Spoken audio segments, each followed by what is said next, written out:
ನಿರುದ್ಯೋಗಿ ಯುವಕರನ್ನು ಜಿರಳೆಗೆ ಹೋಲಿಸಿದ ಸಿಜೆಐ ಹೇಳಿಕೆ ವಿವಾದ. ಸಾಮಾಜಿಕ ಜಾಲತಾಣದಲ್ಲಿ ಹುಟ್ಟಿಕೊಂಡಿತು ಕಾಕ್ರೋಚ್ ಜನತಾ ಪಕ್ಷ.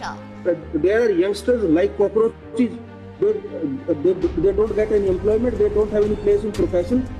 ನಿರುದ್ಯೋಗಿ ಯುವಕರನ್ನು ಜಿರಳೆಗಳಿಗೆ ಹೋಲಿಸಿದ ಸಿಜೆಐ ಸೂರ್ಯಕಾಂತ್ ಅವರ ಹೇಳಿಕೆ ವರದಿಯಾದ ಬೆನ್ನಲ್ಲೇ ಆನ್ಲೈನ್ನಲ್ಲಿ ಕಾಕ್ರೋಚ್ ಜನತಾ ಪಕ್ಷ ಎಂಬ ವಿಡಂಬನಾತ್ಮಕ ರಾಜಕೀಯ ಗುಂಪು ಜನ್ಮ ತಾಳಿದೆ.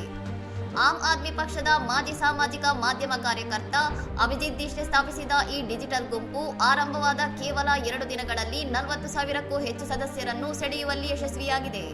ಟಿಎಂಸಿ ಸಂಸದರಾದ ಮಹುವಾ ಮೊಯಿತ್ರಾ ಮತ್ತು ಕೀರ್ತಿ ಆಜಾದ್ ಅವರಂತಹ ಪ್ರಮುಖ ರಾಜಕಾರಣಿಗಳು ಈಗಾಗಲೇ ಎಕ್ಸ್ ವೇದಿಕೆಯಲ್ಲಿ ಸಂವಾದ ನಡೆಸುವ ಮೂಲಕ ಈ ವಿಡಂಬನಾತ್ಮಕ ಪಕ್ಷದ ಸದಸ್ಯರಾಗಲು ಇಚ್ಛೆ ವ್ಯಕ್ತಪಡಿಸಿದ್ದಾರೆ. ನ್ಯಾಯಾಲಯದ ವಿಚಾರಣೆ ವೇಳೆ ತಮ್ಮ ಹೇಳಿಕೆಯನ್ನು ತಪ್ಪಾಗಿ ಅರ್ಥೈಸಲಾಗಿದೆ ಎಂದು ಸ್ಪಷ್ಟಪಡಿಸಿರುವ ಸಿಜೆಐ ತಾವು ನಕಲಿ ಪದವಿಗಳೊಂದಿಗೆ ವೃತ್ತಿ ಪ್ರವೇಶಿಸುವವರನ್ನು ಉಲ್ಲೇಖಿಸಿದ್ದಾಗಿ ಮತ್ತು ಯುವಕರನ್ನು ಅವಮಾನಿಸುವ ಯಾವುದೇ ಉದ್ದೇಶ ತಮಗಿರಲಿಲ್ಲ ಎಂದು ತಿಳಿಸಿದ್ದಾರೆ.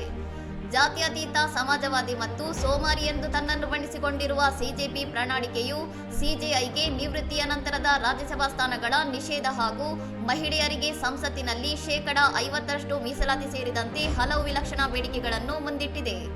ನಿರುದ್ಯೋಗಿ, ಸೋಮಾರಿ ಮತ್ತು ದೀರ್ಘಕಾಲ ಆನ್ಲೈನ್ನಲ್ಲಿ ಇರುವುದು ಈ ಪಕ್ಷದ ಸದಸ್ಯತ್ವಕ್ಕೆ ಪ್ರಮುಖ ಅರ್ಹತೆಯಾಗಿದ್ದು, ಈ ವಿಡಂಬನಾತ್ಮಕ ಸಂಘಟನೆಯು ಡಿಜಿಟಲ್ ಜಗತ್ತಿನಲ್ಲಿ ಭಾರತೀಯ ಯುವಕರ ಹತಾಶೆಯನ್ನು ಬಿಂಬಿಸುವ ವೇದಿಕೆಯಾಗಿ ಮಾರ್ಪಟ್ಟಿದೆ.